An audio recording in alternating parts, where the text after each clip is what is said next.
The Washington Monument, I'm sure you're familiar with it. You might even know that it changes color. The stone changes about 150 feet up. But do you know why? To figure that out, to see it up close, we should probably go inside. Mike, how's it going? Tommy, good to see you. I hear we're going somewhere today that people don't really ever get to go. It hasn't been open to the public for some 50 years now. We're gonna go down. We're gonna take the elevator up. Got it. And then the stairs down. Thank you, that's what I was hoping for. Let's do it. So no one is allowed here.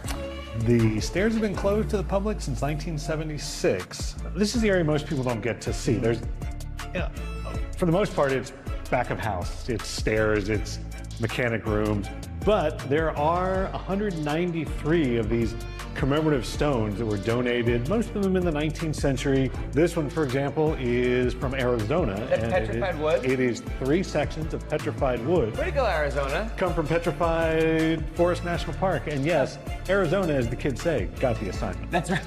I feel like the walls are closing in a little bit. This is where that thickness of the walls changes. What we just left, probably 18, 24 inches thick. All of a sudden, the walls from here on down are going to be much thicker, and that's why you see the walls almost literally closing at this 18 point. inches thick. 18 inches thick at the top, 15 feet thick at the bottom.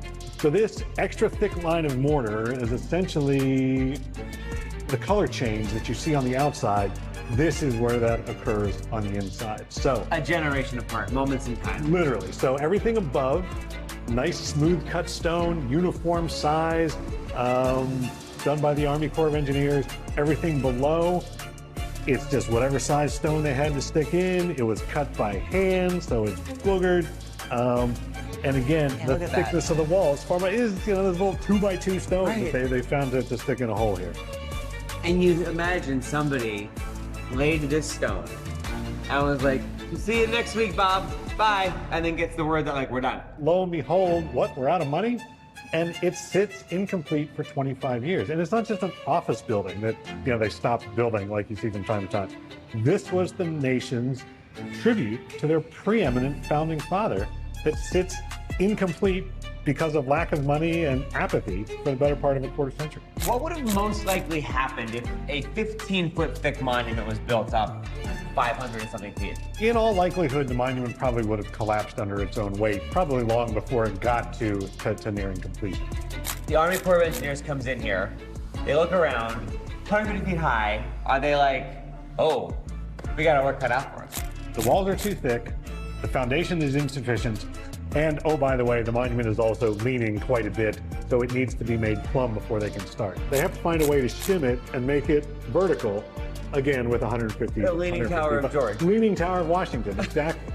Save yourself a trip to Italy. Just come to DC and see the Leaning Tower. And this is where Nick Cage came in and he figured out the code that was in this stone, and that's how the third sequel ends, right? This would be a perfect place for the next sequel. But if you think about it, Dan Brown's follow-up to the Da Vinci Code, The Lost Symbol, and that book takes place in the stairwell of the Washington Monument. That's right, it does.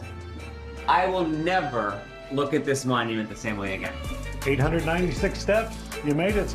I meant the history, not the cardio, but also happening. You'll remember that in the morning, I promise you that. Great story there. We love our pal Mike from the Park Service. We certainly do.